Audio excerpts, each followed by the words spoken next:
శుభమస్తు. శ్రీరామ జయం. వినాయక నవరత్న నైవేద్యాలు. నైవేద్యాలు అనగానే మనకు ఒక ఆనందం కలుగుతుంది. వరసిద్ధి వినాయక స్వామిని అర్చించే క్రమంలో చతుర్థి నుంచి చతుర్దశి వరకు స్వామిని పూజిస్తూ ఉంటాం.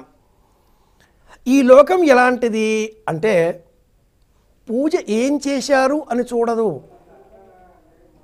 నైవేద్యం ఏం పెట్టారు, ప్రసాదాలు వేటిని పంచుతున్నారు, ప్రసాదం ఏది తీసుకోవాలి, పరమాత్ముడికి నైవేద్యంగా ఏది సమర్పించాలి అనే అన్వేషణ చేస్తుంది.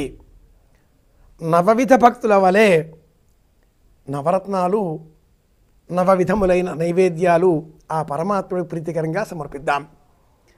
మొదటి రోజు వరసిద్ధి వినాయక స్వామిని అర్చించే సందర్భంగా ఆ స్వామికి ప్రీతికరంగా ఉండ్రాళ్ళు నైవేద్యంగా సమర్పిస్తాం. ఈ సమర్పించే సమయంలో ఒక కథను కూడా స్మరించుకోవాలి. సమర్పిస్తూ మనం ఒక గుణాన్ని కూడా విడిచిపెట్టాలి. 9 రోజులు 9 గుణాలు విడిచిపెడితే ఆ వినాయకుడి అనుగ్రహం సంపూర్ణంగా మనకు లభిస్తుంది. మొదటి రోజు విడిచిపెట్టవలసిన ఆ లక్షణం స్వార్థం, సమర్పించవలసిన నైవేద్యం ఉండ్రాళ్ళు, స్మరించవలసిన కథ అనింద్యుడి కథ. అనింద్యుడు మూషకరాజు, ఎలుక. ఈ ఎలుక మూషకరాజైన అనింద్యుడి కథ ఏమిటి? ఏం చెబుతుంది ఈ కథ మనకు? పూర్వం భారద్వాజ మహర్షి అనే మహర్షి తపస్సు చేసుకుంటూ ఉంటే ఈ అనింద్యుడు అనే ఎలక ఆ ఆశ్రమ పరిసర ప్రాంతాల్లో సంచారం చేసేది.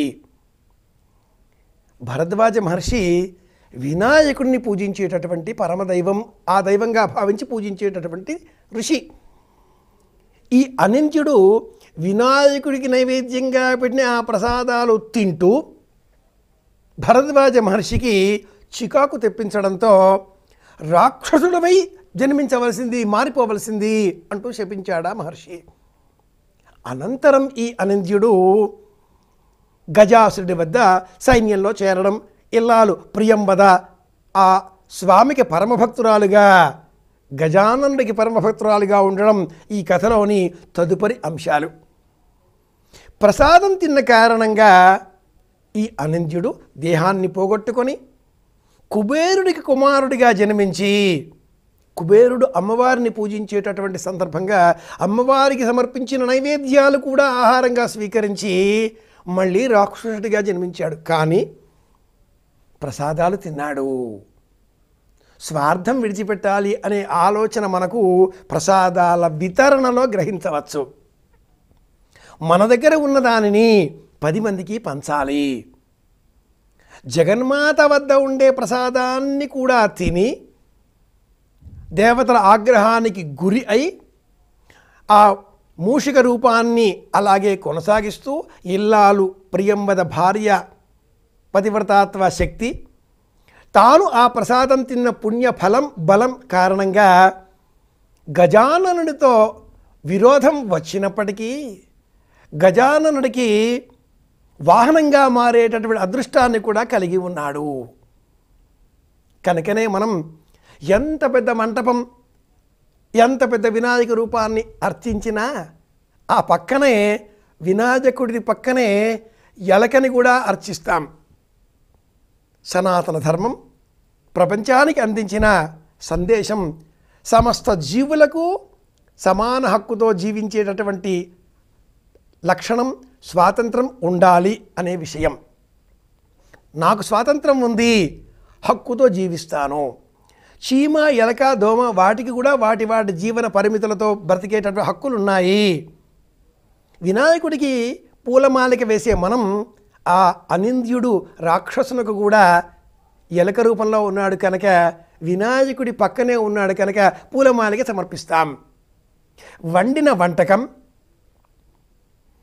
దైవ సాన్నిధ్యంలో అర్పించిన అనంతరం నైవేద్య రూపంగా మారుతుంది. ఓం భూర్భువస్వః తత్సవితుర్వరేణ్యం గాయత్ర్యా ప్రోక్ష్య గాయత్రీ మంత్రంతో ఆ పదార్థాన్ని సంప్రోక్షణ చేసిన అనంతరం సాయంత్రం వేళ అయితే ఋతంత్వా సత్యేన పరిషించామీతి సాయం పరిషించతి. అనంతరం ఆ నైవేద్యం ప్రసాదంగా మారుతుంది. ప్రసాదాన్ని అందరికీ వితరణ చేస్తే మనలో స్వార్థం తొలగిపోతుంది. మొదటి రోజున వరసిద్ధి వినాయక స్వామిని ప్రశాంతంగా ఇలా అర్చన చేద్దాం. మనలో ఉండే స్వార్థ బుద్ధిని పోగొట్టుకుందాం. మళ్ళీ కలుసుకుందాం. ఓం గ్లౌం గం గణపతయే.